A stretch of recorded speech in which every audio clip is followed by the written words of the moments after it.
You're listening to an Airwave Media podcast. We took it all.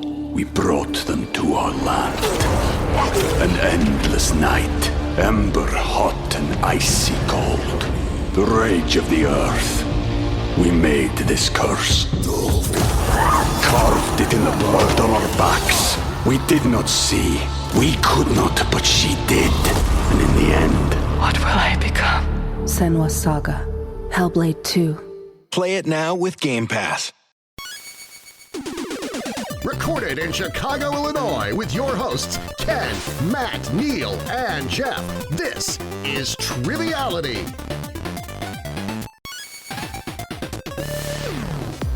Hello and welcome to Triviality, the game where a lack of seriousness meets a little bit of knowledge. Here in the studio with Neal, and we have Matt in the D.C., Baltimore area. The DMV, as Matt like to calls it. Is that what it's called? I like to call. I came up with that. It's yeah, true. you did. The what does that stand for? The D.C., Maryland, Virginia area.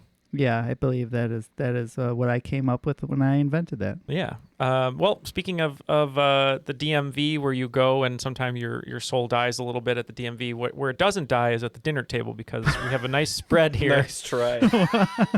We have a nice Thanksgiving spread here, because this is the episode that's going to release right before Thanksgiving. Yes, and of course, it is still early October, Yep. so our table is set and our food will rot on the table. Thanksgiving at the DMV sounds terrible. You wait in line for 2 hours and find out it wasn't the stuffing line, All it it was the is cranberry line, and they send you over there for the stuffing, and Just you never get cranberry it. sauce. all the candied yams are gone. I think we talked about this a little bit on our famous crop drops, but Yeah. what do you like from Thanksgiving? What do you dislike? What do I like from Thanksgiving? I love, any sort of potato is good with me. We have, the turkey is good. I like putting a lot of gravy on it because I don't like dry turkey. I don't think anyone does. I just want to eat the olives before dinner. That's what I want. Olives. Is that something you eat before dinner? Like a relish tray. Yeah. Pickles, Oh, olives, you like something you can like nibble at or whatever. Matt, Sahara dry turkey. Yeah, that's what I want. is that a turkey from the Sahara Desert that you find? And It's the It's moistest pre-dry. turkey. It's pre-dry, and then you cook it in the oven, and it becomes even drier. have you ever had a deep fried turkey though? I will say that was really good one year. No, I haven't. It was like It's 12 fine. years ago. It's not worth it. It could explode. That's Everyone true. It knows is that. dangerous. So don't do that at home, kids. But we got Do a it great at someone game else's today. home. Yeah, we do have a great game today, and as we like to say here, Triviality is the deep fried turkey of podcasts, because it could explode at any time, but if you get it, it's usually really tasty. So we have some wonderful guests to join us today. Our first guest is going to be a competitor. She's going to partner with Matt today, coming to us from Swarthmore, Pennsylvania. Maggie Ainslie, how are you, Maggie? I'm good, thanks. Glad to be here. So nice to have you here, and tell us a little bit about yourself and what you're up to in Pennsylvania. So I've got two boys. They're 17 and 20, and I work as a hospital chaplain. And I have a really long commute, which is how I discovered all these great trivia podcasts. Well, we're excited that you've been listening to our podcast and got into it, and it's so nice to have you here as a listener and as a contestant today. And boys 17 and 20, how's that been? Has that been stressful at all, or are they good guys? They're really good guys. And one of the best things to come out of the pandemic was their relationship with each other. So they're really good kids. That was very wholesome. Yeah, and if they need help starting a podcast, Pennsylvania Brothers, we'll give them some help. Nice. Well, thank you for being here, and you're going to be partnering with Matt today, and you have a trivia team name that you use for games. So what's that name? And then Matt, I think you had a little bit of a alteration to that name. So I got written in a local election by my husband, who dislikes uncontested contests on ballots. So I'm now a minority inspector of elections via being a write-in candidate. So my usual team name in pub trivia is write-in candidates. Yeah, and we are. You are going to be a mix 'em up pun name, which would make more sense if you said yours first. But we're going to be the write-in Manchurian candidates. What was your team name? Well, like we said, it's early October, so all the horror movies are coming out. We're kind of looking forward to seeing Exorcist Believer. It's always nice to see some horror movies around Halloween. Made by Danny McBride, right? Yeah, Danny McBride and David Gordon Green. So we're going to be Pineapple Expressorcist. Yep, the Pineapple Expressorcist. But we need a host to play this game. We're super excited to have an Oakland 5 supporter from Turlock, California with us today, hosting the game, writing the game, all that good stuff. Pete Lorenz, how are you, Pete? I'm doing good. Thanks for having me. I'm really excited. Of course, yeah. Thank you for being here. Yeah, thanks. So I live in Turlock, California. I work for the local utility company here. I'm originally from Maryland. I did grad school at Clemson in South Carolina, worked for a couple years in Arkansas, and then my wife got a great job out here in the Central Valley of California. And so we moved out here in 2019, got married in 2020, the weekend before the pandemic. Oh, Just wow. snuck it in.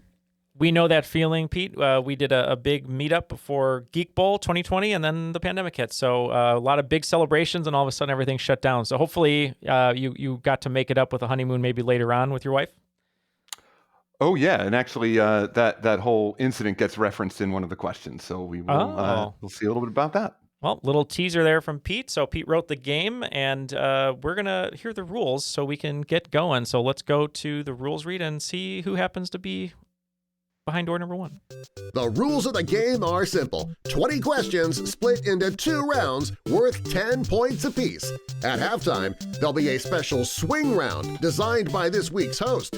After regulation, players will enter the final round with the points that they've accumulated and will have a chance to wager 0 to 30 points on 5 categorized questions. At the end of the game, someone will be named the cream of the crop. The cream of the crop. Wow, what a surprise. It was a surprise. Someone I did not expect out of all the rules. Most likely Darren, because if I don't know ahead of time who's reading the rules, I just throw Darren in there.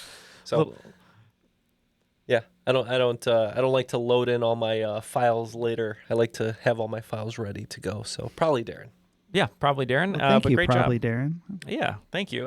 So it looks like it's going to be Team the Write-In Manchurian Candidates versus the Pineapple Expressorcist. Pete, take it away. We're ready to go. All right, so I am a huge sports trivia buff, but most of that has been relegated to the non-regulation rounds, and even those aren't all strictly sports trivia, just a way for me to get some nuggets in there. The rest of the quiz is basic broad trivia with a few hints and patterns scattered throughout. Oh, so I just saw Matt go through many stages of interest. It was a lot of fun. I was looking straight at him. Yeah. Well, that's okay. I look forward to the Nuggets questions. All right. All right. So round 1, question 1 in the category of gaming and television. The video game Baldur's Gate 3 has been a smash hit across multiple platforms. The game opens with your character confronting a monster that is also encountered in season 3 of what hit streaming series? Yep, I would assume that you are correct, Neil, and let's go ahead and lock in. So Matt, I have no idea. If I was playing by myself, I'd say Stranger Things just because I don't know any other hit streaming series that might involve a monster in a video game, but I have no idea. Yeah, I don't know if this is referring to House of Cards, but probably not. So I would also guess Stranger Things. So we can lock it with Stranger Things. That's a good joke on multiple levels, Matt. I appreciate it. Yeah, we said Stranger Things as well. I know they play D&D in Stranger Things, and Baldur's Gate is a D&D property. So Stranger Things. Yep, and that is exactly the logic right there. Baldur's Gate 3 is based on Dungeons & Dragons. It starts with an encounter with a Mind Flayer, which was the primary antagonist in Season 3 of Stranger Things. Cool. It's points all around. You don't want to start with an encounter from a Mind Flayer. Your party's pretty effed in that case. Yeah. I gotta say. You usually want to work your way up from Orc or something like that. Start with a Cobalt and then work your way up to Mind Flayer. Oh, for sure. They had to make it a kind of good Mind Flayer in Baldur's Gate because, otherwise. It's not. It was a baby Mind Flayer. It's not Matt's favorite Mind Flayer, which is a Ric Flair monster. Chris Angel's Mind Freak shows up at the beginning. That would be the worst D&D monster you could face for sure. Watching a Chris Angel for 2 hours. Okay. All right. Question 2 in history. Arthur Rostron was awarded the Congressional Gold Medal and Knight Commander of the Order of the British Empire for his heroic and decisive efforts in April of 1912 as the captain of what ship? Do you think this has something to do with the Titanic, or is that too early? The Titanic, I believe, is 1909. I think it's earlier. Oh, okay. Maybe I'm wrong. All right. So you were saying potentially that this might be the Titanic, and I tried to talk you out of it thinking that it was too early, but you might be right. It might be 1912. What heroic and decisive efforts did you think he took? I thought he I don't might know. have been the captain of one of the rescue ships, Oh, maybe. but I don't know. And my husband is going to be really angry with me because Titanic is like one of his hobbies and one of the things he loves most about it. He's going to be so mad He if I don't watches it remember every the day. year. He's a big Kate Winslet fan. No, about it in history. The actual history, yeah. Yeah. But that's okay. the only thing that I could come up with. I don't know if you had Well, no, I another can't think of any other boats right now. So I'm good with Titanic. We can lock in with that.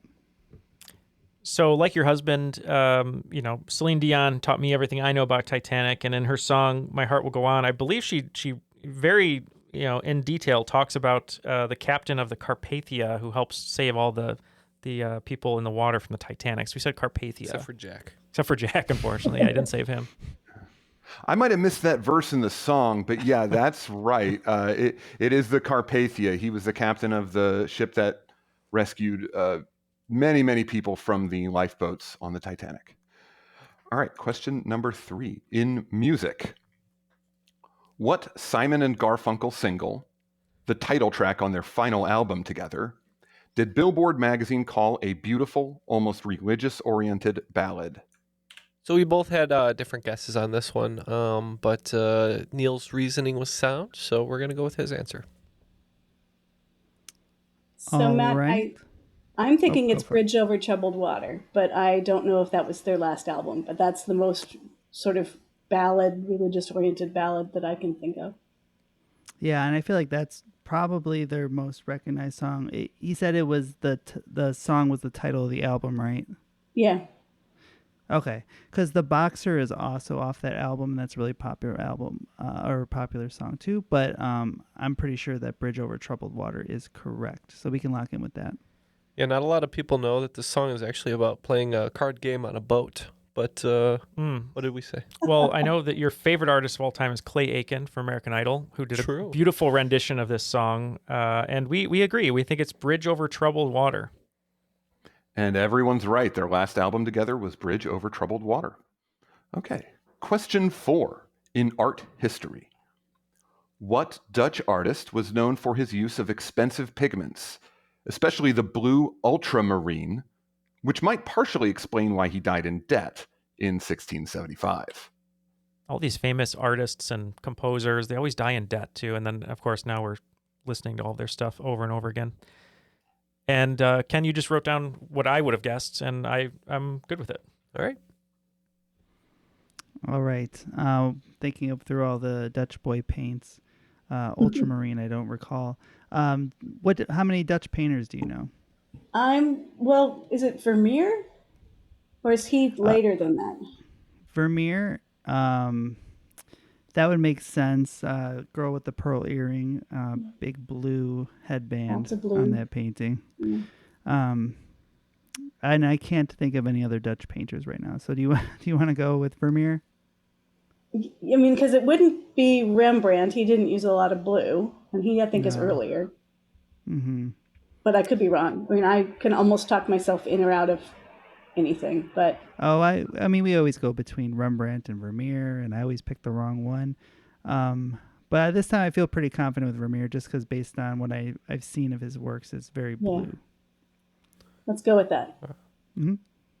All right. When asked the question, what Dutch artist, we check the year, and if it's more modern, we say Van Gogh, and if it's less modern, we say Vermeer. So we said Vermeer. All right. I was real happy to hear that conversation between Maggie and Matt, because the clues about the blue were exactly what I was hoping you'd get to differentiate Rembrandt and Vermeer. It is Vermeer. So well done. Matt, how do you feel Vermeer would have enjoyed Eiffel 65's blue? I don't know if he could have afforded it based on... That's true. It's a lot of blue. Very expensive. I see our future. It's going to be what American podcasts are known for their use of jokes. Might partially explain why they died in debt. Question 5. in U.S. geography. Two widely accepted methods for measuring coastline length come from the Congressional Research Service and the National Oceanic and Atmospheric Administration, the NOAA. Using either method, Alaska has the longest coastline by a long shot. What state has the largest ratio of coastline to total land area in feet over miles squared? The two methods produce two different lists, so either list topper is acceptable, but you'll get 5 bonus points if you can name both. All right. It's a lot of math and geography, but we think the question is relatively simple. If you think about it, we may be right, may be wrong, but we're going to lock in. Well, I'm wondering about Hawaii, since Oh, they're that's interesting. all coastline to not that much land, if Yeah. that's what I'm understanding. Especially a lot of the islands are pretty long and mostly coastline. Yeah. I think Hawaii is a good answer as our main answer. I was also thinking Florida. That was Florida's the other one I was thinking of too. Yeah, it's a majority coastline, and it's not really that thick in the middle, unlike us podcasters as we grow older. So I'm good locking in with Hawaii and Florida, if you are. Yeah, me too. All right. Our first answer was Hawaii. And then for the bonus, we're going to go with the teeny tiny state of Rhode Island. Not an island. Both of you got Hawaii correct. That is, the CRS uses a less granular measure of coastline, and using that measurement, Hawaii really gets a lot of credit for having almost all of its land have coastline. Florida and Rhode Island were near the top of the other list, but topping that list with all its little nooks and crannies on the more granular measurement is my home state of Maryland. The Chesapeake Bay really carves out a lot of coastline there. I think Rhode Island was actually second on both lists. So that was a bit of a tough. I don't know. I live in Maryland. I've never seen a coastline. Anecdotally, that is incorrect. Well, both teams doing pretty well in the game so far. Looks like our team has 50 points over here, and the write-in Manchurian candidates have 40 points. All right. We'll move on to question 6. In modern literature, what contemporary author is known for finishing The Wheel of Time, as well as his own Cosmere universe, home to such fantasy series as Mistborn and the Stormlight Archives? We're going to lock in. Oh, wow. I had no idea on this one.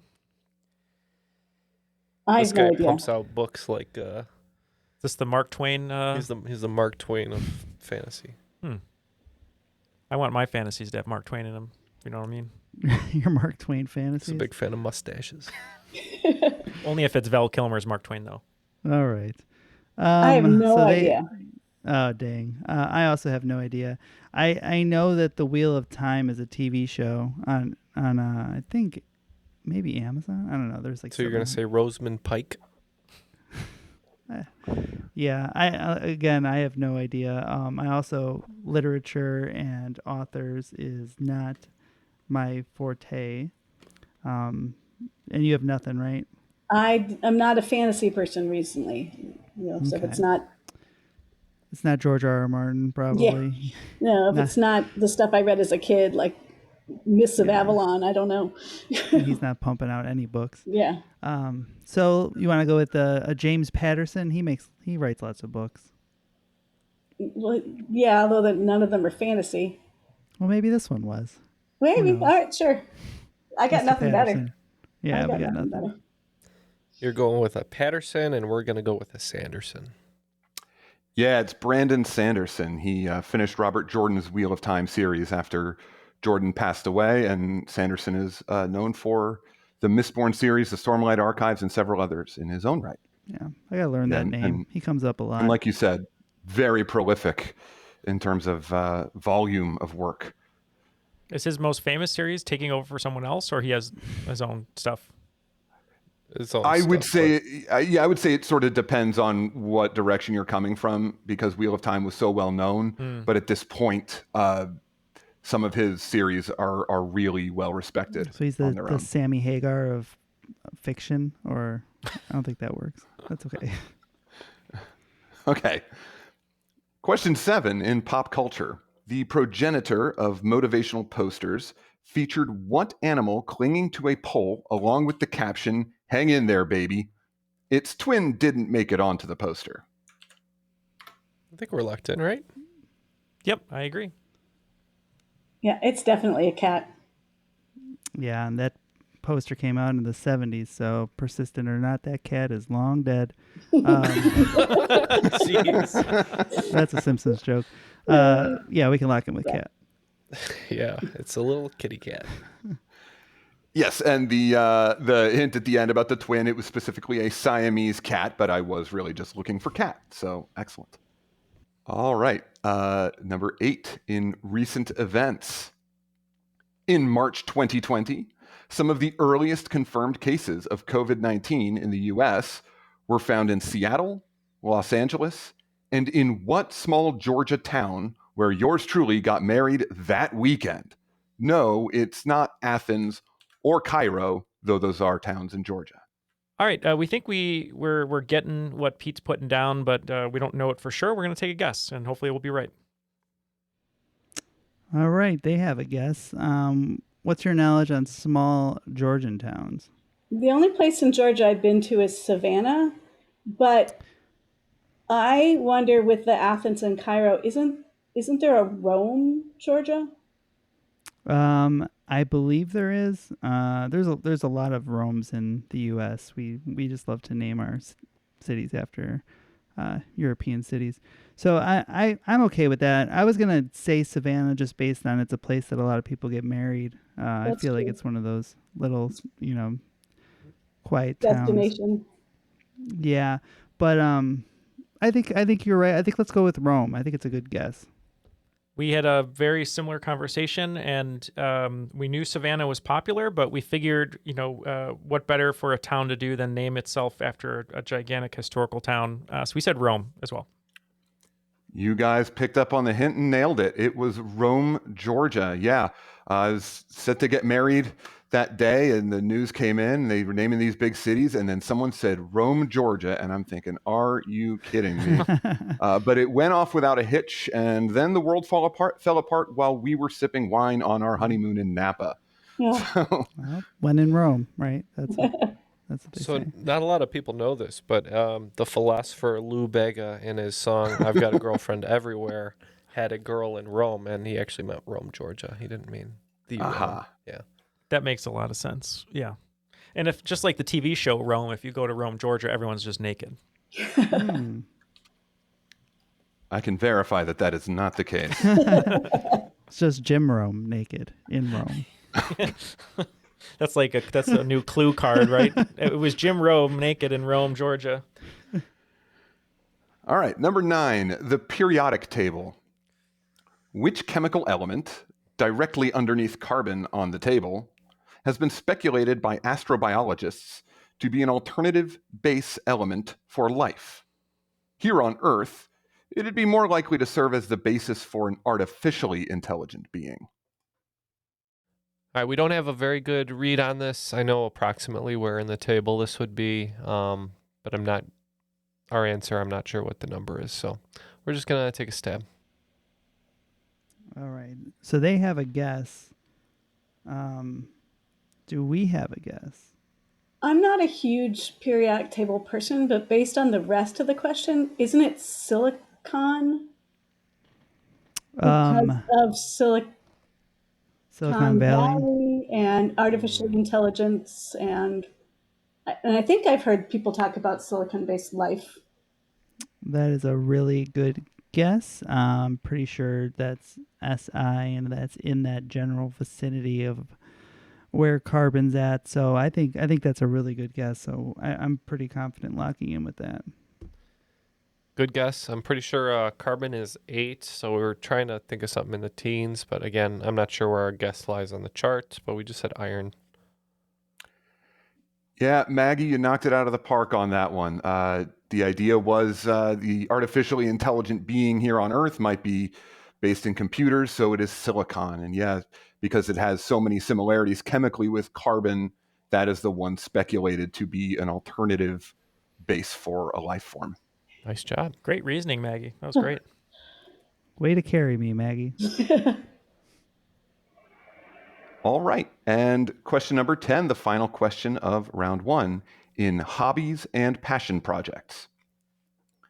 NaNoWriMo is a worldwide event that takes place during the month of November.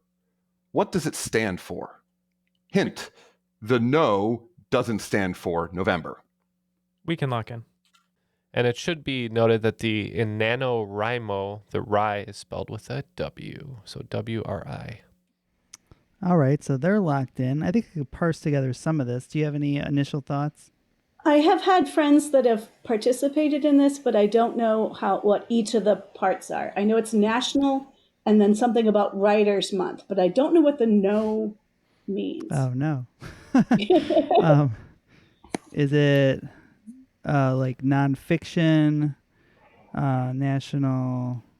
Well, since Neal locked in so quickly, it's not No Shave November.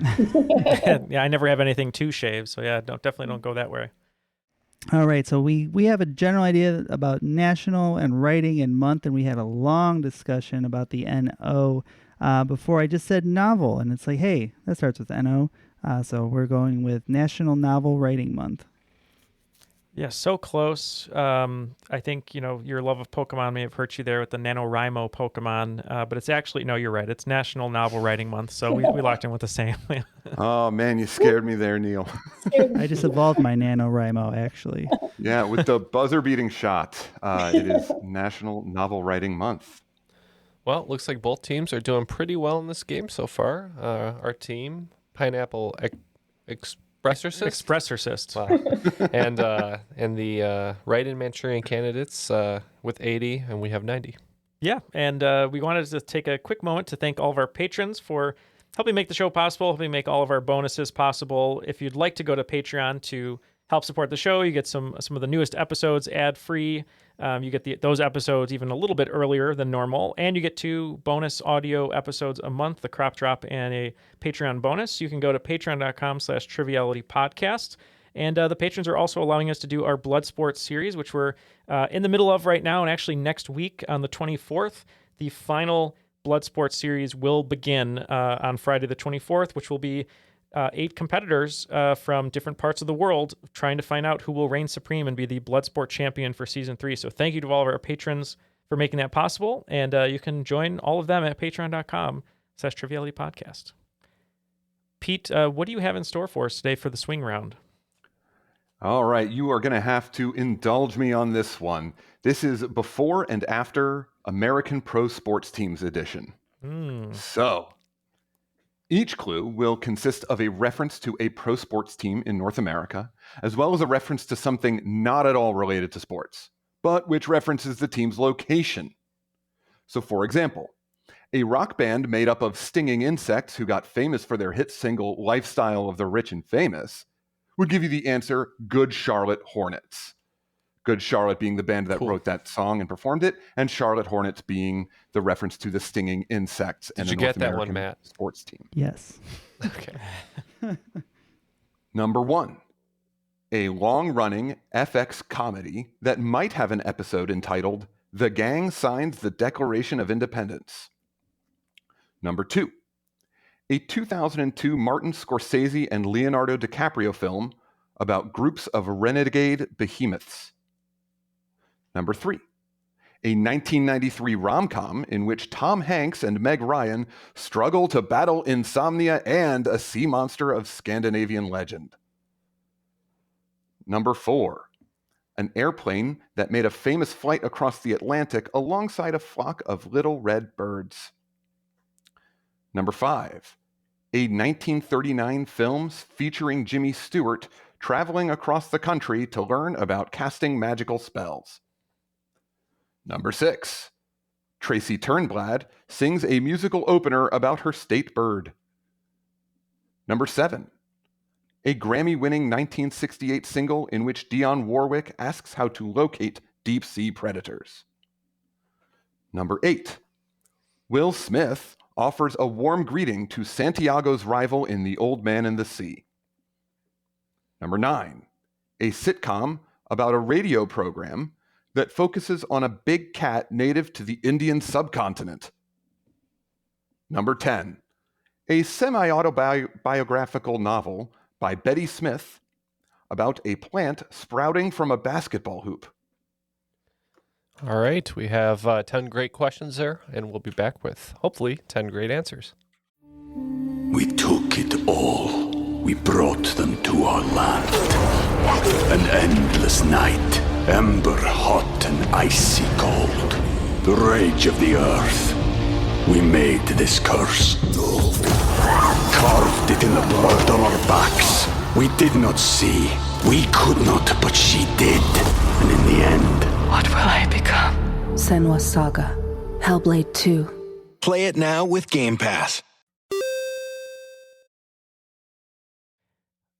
All the answers are now locked in, so we're going to throw it back to Pete. And right before we do that, we just want to say thank you to everyone over at the Crop and Discord for play testing and helping all of our hosts out with any suggestions or ideas. It's always just a great thing for you to do that for all of our guest hosts, and we appreciate it. But if you'd like to just hang out and talk with other people who listen to Triviality, feel free to hang out in the Crop and Discord. Pete, let's hear those clues one more time, and we will give you our before and afters. All right. So, number 1, a long-running FX comedy that might have an episode entitled The Gang Signs the Declaration of Independence. All right, we're starting off with It's Always Sunny in Philadelphia, 76ers. We agree. It's Always Sunny in Philadelphia 76ers. All right. Both of you got that one right. Mm-hmm. Number 2, a 2002 Martin Scorsese and Leonardo DiCaprio film about groups of renegade behemoths. We went with Gangs of New York Giants.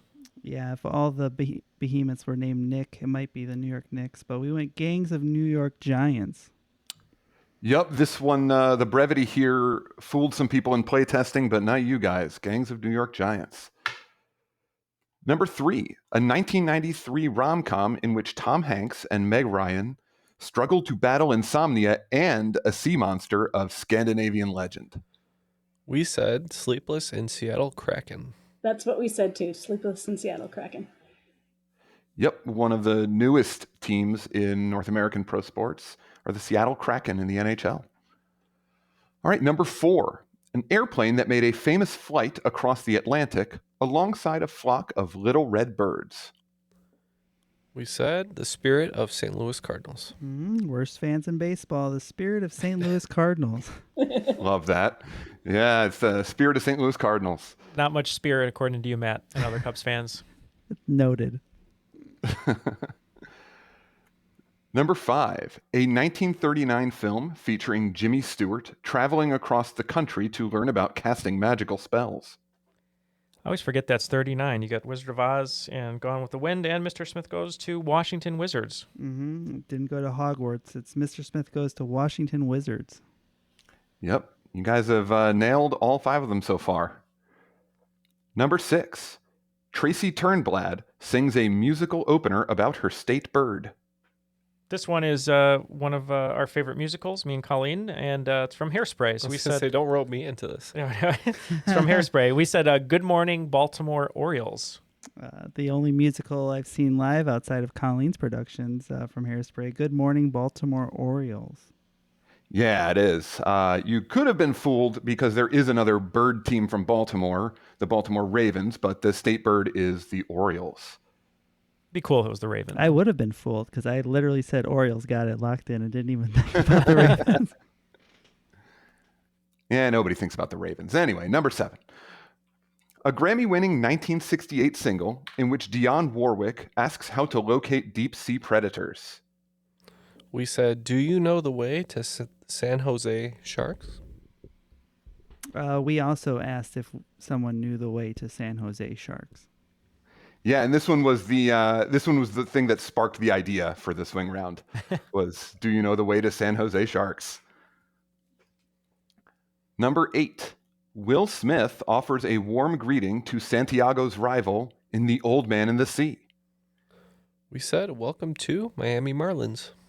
I had to embarrassingly ask if he was his rival was a marlin or a dolphin, but we said, welcome to Miami Marlins.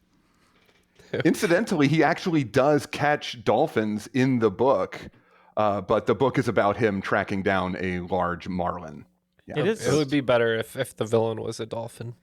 That's true. I will say I give Hemingway credit for having this whole book where he's looking for this marlin. He finally gets the marlin. Instead of getting it and putting on his trophy shelf, he just slaps it and puts it back in the ocean. All right, number 9. A sitcom about a radio program that focuses on a big cat native to the Indian subcontinent. We had a gut feeling on this one. I could never remember the call sign of this show. I know what show it is, but we're just going to go with it. We said WKRP and Cincinnati Bengals. That's what we said too. Matt shaking his head. Because it's right. That's what we said too. Yeah, it is. My beloved Cincinnati Bengals are playing right now, so I'll go catch that one in a little bit. My dad's from Northern Kentucky. What happened with Joe Burrow, by the way? He gets a haircut, gets multi-million dollars, and now he can't play anymore. What's going on? Well, his leg sucks right now, so it's been pretty hard to throw. Hasn't looked very good. Also, Neal, they could have won the last 4 games, and then that comment will look really dumb on November 21st when this episode is released. They'll no doubt be in the playoffs. It'll be okay. How are the Bears doing? They won their first game. They're 5-4 as of this recording on November 21st. What a run. All right, and number 10, a semi-autobiographical novel by Betty Smith about a plant sprouting from a basketball hoop. We said a tree grows in Brooklyn Nets. Yep, that one took us the longest, but we got there. A tree grows in Brooklyn Nets. Yeah, pretty impressed you guys both got that one. That was the really hard one, almost as hard as me trying to pronounce the word semi-autobiographical, which I finally got right. All right, both teams 10 for 10 in the swing round. It's good to see. That brings us up to 140, and the opposing team up to 130. So, tight game. All right. In round 2, question 1 is in the category of world geography. In what country would you find Compupintal Lake, a 100-mile-long dry, empty basin formerly known as Lake Disappointment? Now, that's a lake that I could vacation at. I think I have a lake house on that lake. Yeah. So, Matt, I think I remember another podcast I listened to where the host took a trip to Australia, and I think I remember a whole riff about their lake house on this lake, and I think it's in Australia. Yeah, we had a episode where there was a bunch of really silly names, and most of them were from Australia. They tend to be a little cheeky with their names, so I could see Lake Disappointment definitely being in Australia, so we can lock that in. All right, we went with Mexico. Yeah, you would find Lake Disappointment in Australia, where they really shouldn't have expected to find water in the middle of the desert. I think that's the headquarters of the North Melbourne Kangaroos, unfortunately. Sorry. Or lately, my Hawthorne Hawks. Yeah. What's going on? All right, question number 2 in not world geography. Due to its mention of numerous travel locations around the globe, what 1988 mega hit single by Enya has been likened to an itinerary for the most expensive gap year of all time? I hope you know this, Matt, because I have no idea. The only Enya song I know is the one that would play on that compilation CD they tried to sell you at 2 a.m, Real Moods or whatever it was, which I believe is Ornico Flow.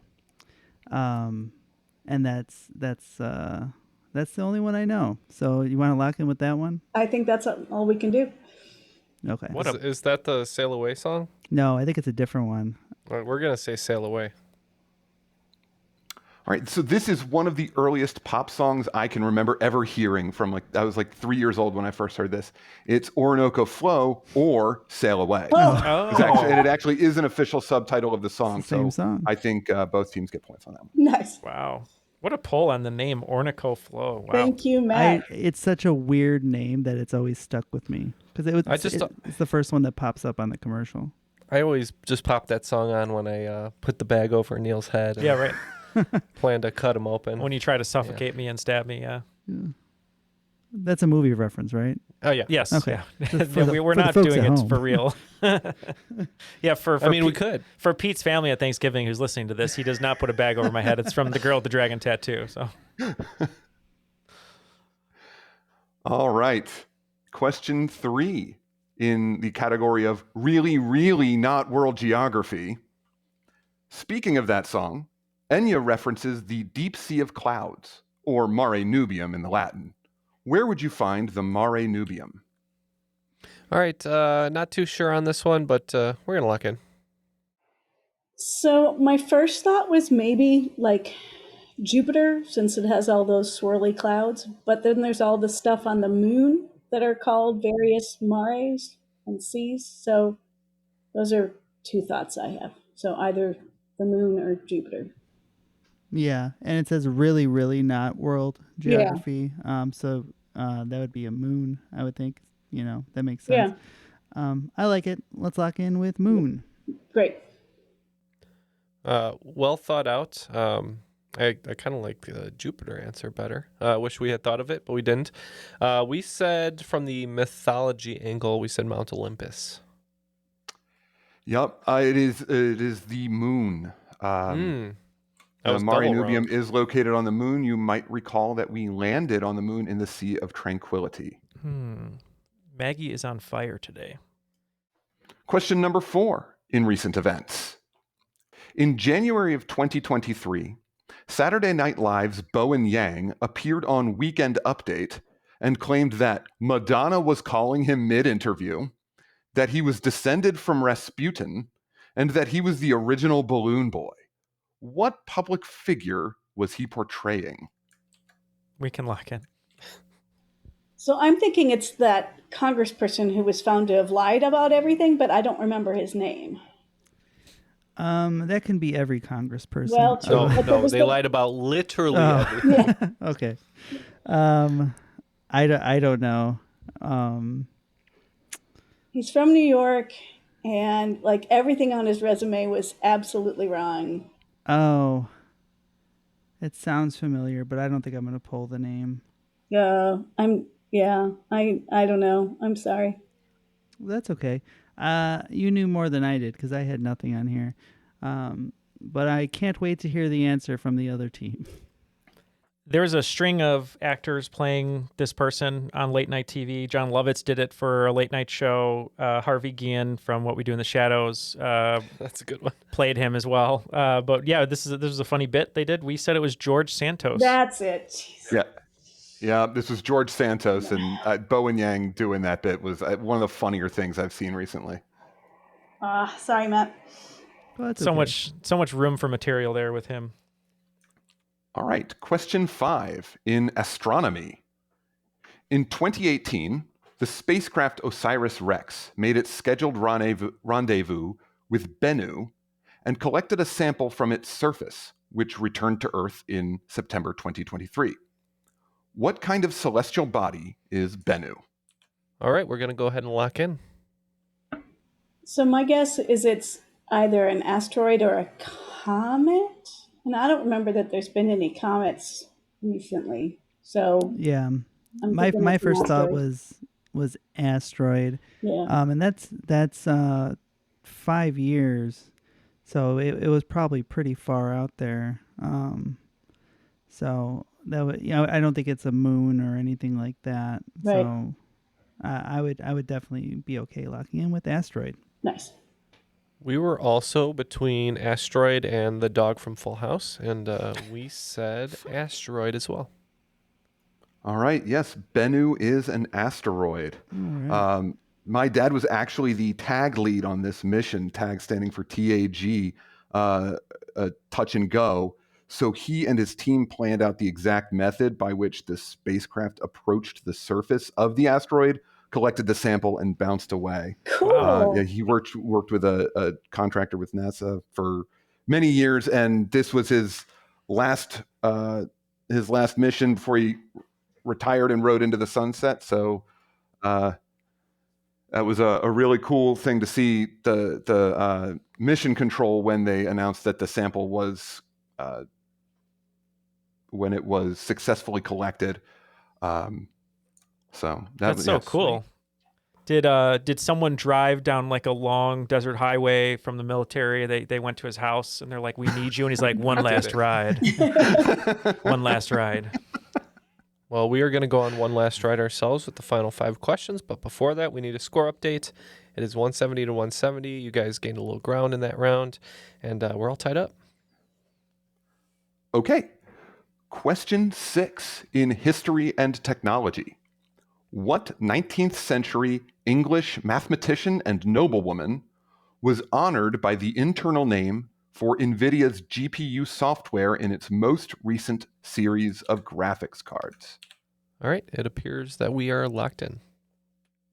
Is it the right time for Lovecraft? Isn't she the one who... I think it's always the right time for Lovecraft. But isn't that the name of the woman who is like an early precursor of computing person? That sounds great to me. I don't collect these graphic cards. I was more of a Pokemon card collector. So none of this question is for me. And that was your first instinct. So I think we're good locking in with Lovecraft. It might be totally stupid, but that's what I think is the answer. I don't think. Yeah, we think you're close. I don't think too much tentacle on your answer. But if you're looking for a world-consuming monster, I think you're in the right aisle there. Yeah. We locked in with Lovelace for Ada Lovelace. Yep.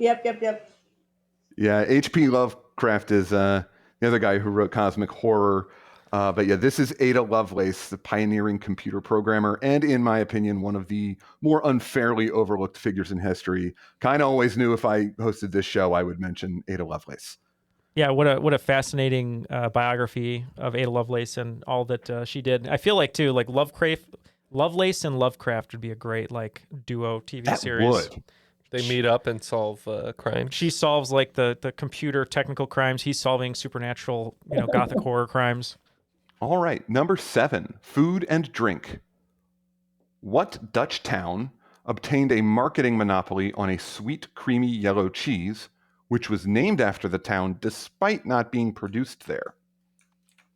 All right, not 100% sure if it's a Dutch city, but I do know this is a city and a cheese, so we're going to lock in. All right, Dutch cheeses. We're probably not looking for a bad cheese or a mid cheese, probably a Gouda cheese, right?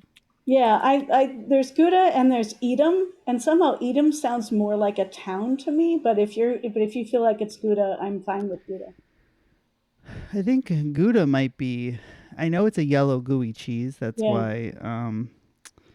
That was my first guess. And I think that basically it became a catch-all phrase based off that term. So I think I'm good locking. I think Gouda is a good answer here. That's fine. It's a Gouda answer? No, it's not. I'm not using that pun. Yeah. I just did. It's too late. Little Dutch boy, what's your favorite kind of cheese? Anything that is sweet, creamy, and fills my tummy with joy. Would Munster fit that category? Munster is my favorite cheese. This is Gouda or Gouda. Bull. Thank you, Matt. Dutch boy, please. I'm going to receive 12 lashings. Sorry. Okay. Oh, Dutch boy's out of control today. It's been a while since he showed up, so he's been in captivity. I think we just let him out of the dungeon in solitary. Once again, Pete's family. What the hell are these guys doing? All right. Question number 8 in the category of #winning. What term refers to the mathematical modeling of strategic interaction between predictable agents? It's very useful for economists studying semi-competitive markets, and it landed John Nash a Nobel Prize and a biopic. Thank you for that last bit. We're going to lock in. So, Matt, is this game theory? Or is there a better name for that? Game theory is what I paid lots of thousands of dollars to learn in college as an econ major. And I think that's the name of the movie even. But yeah, I'm pretty sure game theory is correct. It is not the name of the movie. You're probably thinking of The Imitation Game. when we're talking about a beautiful mind, or John Nash. the crying game theory, I think. Or your game theory, which is the game, or 50 Cent, who's doing the right in their feud, that kind of thing. Something like that. Yeah. We said game theory as well. Yeah, so my dissertation in grad school was on oligopolies, and we made frequent use of game theory principles. Wow. All right. Question number 9. In measurements, what unit of distance, usually used at sea, refers to a depth of 6 feet? The answer may be difficult to believe. So they're locked in. Is it fathom? Yes. Yeah. Yes, that has to be it. At first, I was thinking something like knot or nautical mile or whatever, but with the difficult to believe, I think it's fathom. Yeah, 100%.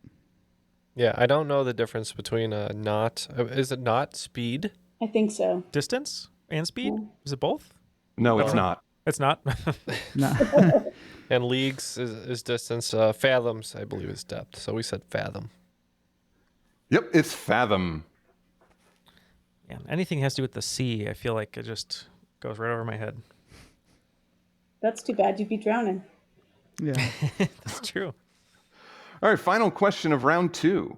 In classic literature, what Edmund Spenser epic poem was written in the 1580s and presented to Elizabeth I? Sarah J. Maas gets no credit for this one, sadly. So I think it's the Fairy Queen, unless there's something else by Spencer that I'd never heard of. But that's my guess. But if you have a better guess, I'm happy to be talked out of it. Epic poem, all I could think of is Beowulf, and I'm 100% sure that Edmund Spenser did not write Beowulf. So we can lock in with the Fairy Queen. And we believe that Elizabeth I was presented with the poem Baby Got Back. Yeah, sometimes the best way to get the answer is to just cut out the hints and say you know what Edmund Spenser wrote. It's the Fairy Queen. And the hint there, though, was Sarah J. Maas is a contemporary author known for her young adult and sometimes very adult novels involving fairies. All right. Well, following that round, looks like you guys have regained your lead by you're in the lead by 10 points. So Pineapple Expressorcist with 200 points, and you guys with 210. Nice job. It was back and forth the whole time. Great scores going into the final round for sure. And speaking of those scores, we can wager 0 to 30 on all the questions based on the categories. So what are our categories, Pete? Well, the whole final round is themed around the Super Bowl, but only one of them is really going to be Super Bowl trivia. Here are your categories: the halftime show, numbers and titles, celebrity appearances, commercials, and sports. All right. Both teams have determined that their correct answer rate has been pretty good, so we're all feeling confident, and we're going 30s all in. So let's get our questions and see if that was a smart bet. Okay. Question 1. In the halftime show, what 2 performers have each appeared twice in the last decade in Super Bowl halftime shows? If you can only name one, you neither gain nor lose your wagered points. Number 2, numbers and titles. Which Super Bowl remains the only one not officially stylized with Roman numerals? Question number 3, celebrity appearances. With 3 minutes 10 seconds on the clock in Super Bowl 23, trailing Cincinnati, San Francisco quarterback Joe Montana noticed some nerves in the huddle. To lighten the mood, Montana famously pointed out in the stands which star of the films Splash, Stripes, and Spaceballs. Question 4, commercials. What trio made their debut in 1995 during Super Bowl 29 in what Adweek called one of the most iconic alcohol campaigns in advertising history? And question 5, sports. In Super Bowl V, known as the Blunder Bowl for the 11 total turnovers between the Colts and Cowboys, Dallas linebacker Chuck Howley became the first defensive player to be named the Super Bowl's most valuable player. What other dubious distinction does he still hold as a Super Bowl MVP? All right, that was a lot of words. Let's see if we can come up with a lot of answers after this break. We have our answers all locked in. Pete, let's get the questions one more time, and we'll see who will be today's cream of the crop. All right. Question number 1 in the halftime show. What 2 performers have each appeared twice in the last decade in Super Bowl halftime shows? We thought that this would be Beyonce and Bruno Mars. So hopefully we get at least one. So Yeah, it's tough because I know that Justin Timberlake and Mary J. Blige also have done it, but their other ones were way earlier. But I think it's Bruno Mars and Beyonce. Indeed, Bruno Mars and Beyonce. Beyonce headlined in 2013, Bruno Mars headlined in 2014, and each of them appeared with Coldplay in 2016. Oh, powerhouse Coldplay. Yeah. Number 2 in numbers and titles. Which Super Bowl remains the only one not officially stylized with Roman numerals? Neal informed me that he thought the L would just look stupid for Super Bowl 50, so we said 50. That's exactly what we said too. Yeah, you wouldn't want to be known for capturing a Super Bowl L, so they just allowed Super Bowl 50 to be stylized Super Bowl 50. Number 3, celebrity appearances. With 3:10 on the clock in Super Bowl 23 and trailing Cincinnati, San Francisco quarterback Joe Montana noticed some nerves in the huddle. To lighten the mood, Montana famously pointed out in the stands which star of the films Splash, Stripes, and Spaceballs. Yep, we thought that he saw Uncle Buck in the stands. We said John Candy. The Midwest Polka King, we said John Candy. Yeah, his right tackle was getting really, really nervous, but everyone knew he was a fan of celebrities and enjoyed seeing the stars. So in the huddle, Joe Montana famously took the huddle and said, "Hey guys, look, it's John Candy." And they drove the length of the field and won the game with a touchdown. The way you described that situation, it sounded like Joe Montana just like tamed a couple unruly children. Look, guys, I've seen interviews of the story, and that's what it sounds like. It's like, if you guys score a touchdown, I'll put on Coco Melon. I think the actual story is Joe Montana said, "Hey guys, you want some candy?" But they said they heard John Candy. He wasn't even there. He wasn't even there. Yeah, he was on set. All right, commercials. Question number 4. What trio made their debut in 1995 during Super Bowl 29 in what Adweek called one of the most iconic alcohol campaigns in advertising history? We said it was the Budweiser Frogs. That's who we said too. Steve Young threw 6 touchdowns, but people only remember Bud, Wise, and It's the Budweiser Frogs. Oh, that's right. They crushed the Chargers, right? It was like 56-14 or something like that. And question 5 in sports. In Super Bowl 5, known as the Blunder Bowl for the 11 total turnovers between the Colts and Cowboys, Dallas linebacker Chuck Howley became the first defensive player to be named the Super Bowl's most valuable player.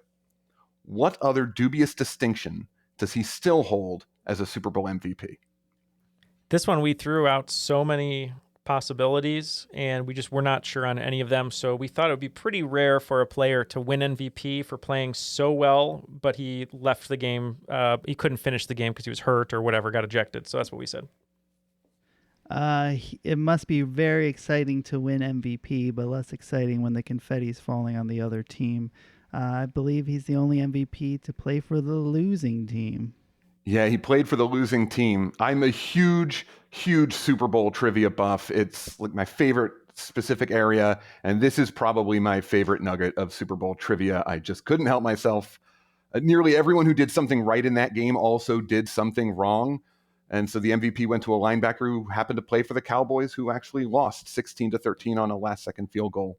So the answer was he played for the losing team. What a fact. Yeah, and a great game from Pete here. We have our final scores tallied, and with an amazing score, Pineapple Expressorsis with 290. But the team that could not be touched the write-in Manchurian candidates with 360, a whopping 360. You are today's cream of the crop. The cream of the crop. You only missed 4 questions the whole game. Congratulations to you guys. Thank you. Good game. Good job, Matt. Oh, great job to you. I think job, it was guys. a full team effort. I think that the MVP does go to Neal on a losing effort, though. On a losing team. A dubious Well, you know, distinction. you go out there and you want to do good and you try to do good. I think we did pretty good today. I'm going to be like a 1980s Chris Collinsworth, and I'm going to take a picture of a future Aaron Rodgers and put it in my locker lovingly, and one day I'll get to wax poetic about him. So thank you so much, Maggie, for joining us today. It was so nice to meet you and get a chance to play with you. You're such a good trivia player. What a great job today. Anyone you'd like to shout out or say hello to before we let you go? Oh, I'd love to have like a really honorable thing, but honestly, this time of year right now, all I can say is go Phillies.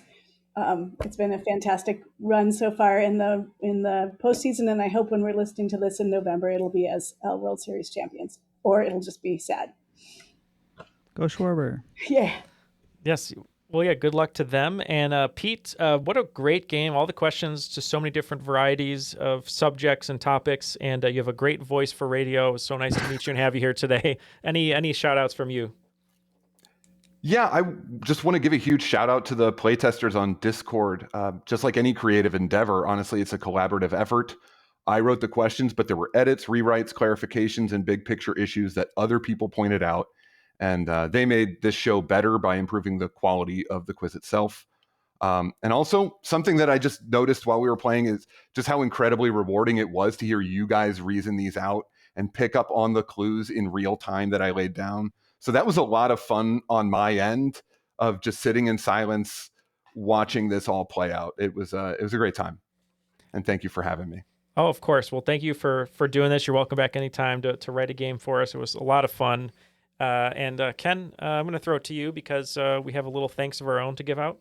That's right. As per usual, we'd like to thank Airwave Media, our network. You can find them at airwavemedia.com and check out other great shows such as The Conspirators, Redacted History, and our partners in trivia. Good job, Brain. Well, thank you, Ken. Thank you to Airwave Media. Thank you to Maggie and Pete and everyone else who helped make this game possible, whether you were a patron, a playtester, or just a listener giving us some support. We appreciate it. For all of them, Matt, Jeff, and Ken, my name is Neal, and that was another episode of Triviality. Happy Thanksgiving, everyone who celebrates it.